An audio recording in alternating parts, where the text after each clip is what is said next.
And so, I think the Vatican and even like the Archdiocese here in Galveston, Houston, used the Road to Emmaus 1 or 2 years ago to talk about how youth ministry should be. And so this isn't new stuff. There's lots of youth ministers that I'm good friends with or know that do what we do, or even do what we do far better than sometimes the way we do it. But what makes us unique in our approach to that discipleship and that model is that we're doing it as missionaries. And so rather than taking on a salary position, although for most youth ministers that's still very much a sacrifice these days, we're risking a lot of things by saying God will provide, and I'm going to fundraise that, and I'm giving up a lot of security in a lot of ways to be a missionary, to do this and see that through. And what also that allows is, like, I think a lot of people who are open to doing that kind of work and like serving the teens and the youth and the families in that way come from a lot of different walks of life, in terms of like they're married or have another job, but like my heart is just for these kids. And because of that, they can't take on a full-time position at a church and be a youth minister.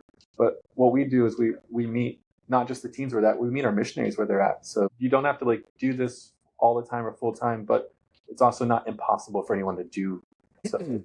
Or provide the space for that if they feel called and if God actually called, like, wants to make that possible.